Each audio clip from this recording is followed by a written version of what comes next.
My name is Sarah. I am the Violence Prevention Educator at the Sexual Assault Support Center of Waterloo Region. And my name's Paul, and I work as the program educator with the Male Allies program at the Sexual Assault Support Center. And we're here today to talk to you about the Only Yeah Means Yeah campaign. We partnered for a second year in a row with Oktoberfest to foster consent culture at Oktoberfest and ensure that everybody's partying in a safe and healthy way.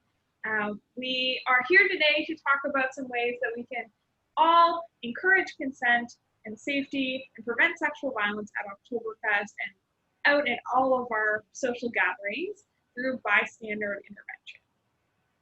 Yeah, and we understand that there's lots of barriers when we're talking about bystander intervention.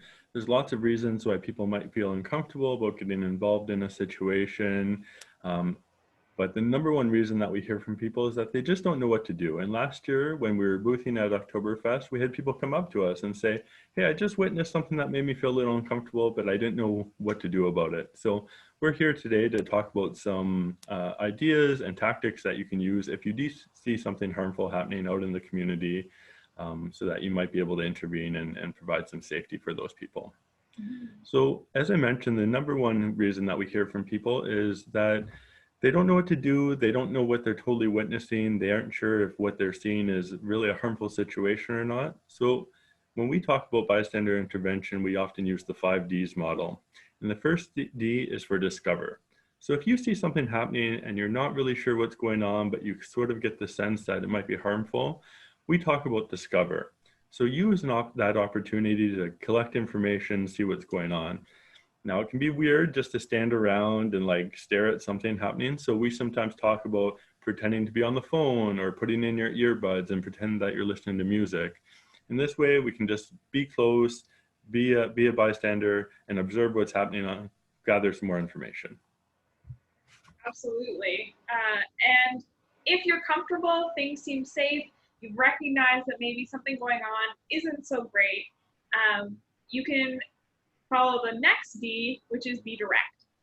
This isn't always the best option because it might not be safe, it might not be the best time to do that, but in some situations, it's the most straightforward. You just approach the situation, tell the people involved what you're seeing. Hey, it looks like this person's too drunk to consent. How about we make sure that they're safe and get them home safe? Something like that is a quick and easy way to address the situation and deal with it in a direct way. But if that doesn't feel right, we have some other suggestions in the other Ds of how we can deal with that in other ways. That's right. Another one that we often talk about is distract. So if we're not sure how to best intervene, we want to maintain our own safety. That's very important, and try and maintain the safety of everybody involved.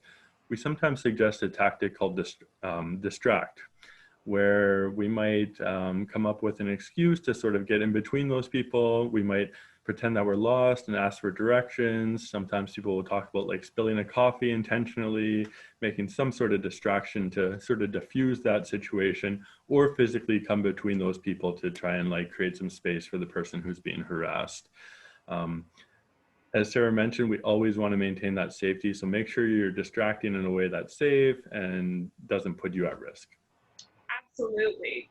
One of the ways that I like to practice distract is by suggesting a different activity if I know the people. So if something seems like one of the person's a little bit uncomfortable, feeling a little awkward, I'll be like, hey, do you guys want to go eat pizza? Or do you want to, go play this game or something like that to end the harm that's happening.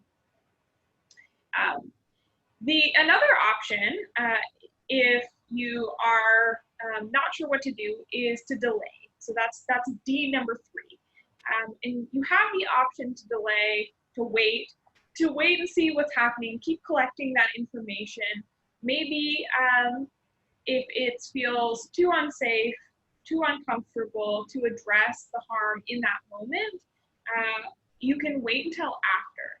So letting somebody know afterwards, hey, it looked like she was a little bit uncomfortable with what you were doing. Maybe that wasn't a great move. Hey, I noticed you used this word or did this behavior that made people around you not feel so good?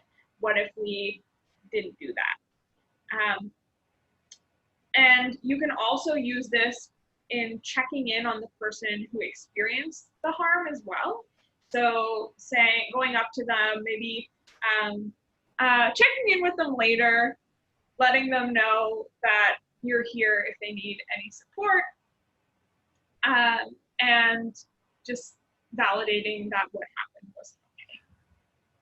Totally. I think that's so important. I hear from people so often that they just like having somebody validate that experience, knowing that somebody else saw it, knowing that somebody else didn't think that was right is so empowering and makes people feel so much safer. I think that's super cool. Another D that we talk about is delegate. So we know that it's so challenging to try to address something that you see going on. There's so many barriers to doing it, but we always encourage people to remember that you don't have to do this alone. There's probably people around you who you can involve. So we talk about delegating. That might be like gathering other onlookers and saying something like, hey, do you folks see what's going on here? It's making me really uncomfortable. How's it making you feel? And then maybe as a group, you can come up with a solution to address it. It might be like talking to a store manager about something that's happening in their store. It might be talking to a teacher or somebody on campus to try and get their help to address the situation. It also might be calling the police. We encourage people to use this really carefully because we don't know the situation of the people involved, and sometimes calling the police can actually make that situation worse for that person. But just know that you aren't facing this alone, and that you can use the delegate tactic. And then one that we sometimes talk about is also documenting. So if you see something happening, it can be helpful sometimes to have that incident documented, whether that person wants to use that in court or just to like validate their experience if they're talking to authorities about it.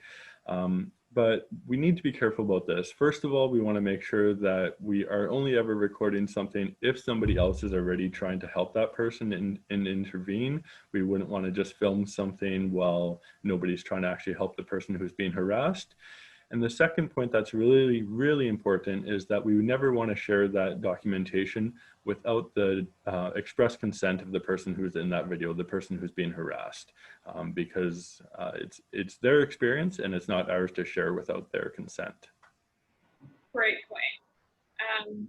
And please know that whenever you're dealing with a situation of sexual violence, or you yourself are a survivor of sexual violence, we have resources and supports available for you through our center. You can call our 24-hour support line or reach out to us through online chat to get immediate resources, support, and help, and just somebody to talk to.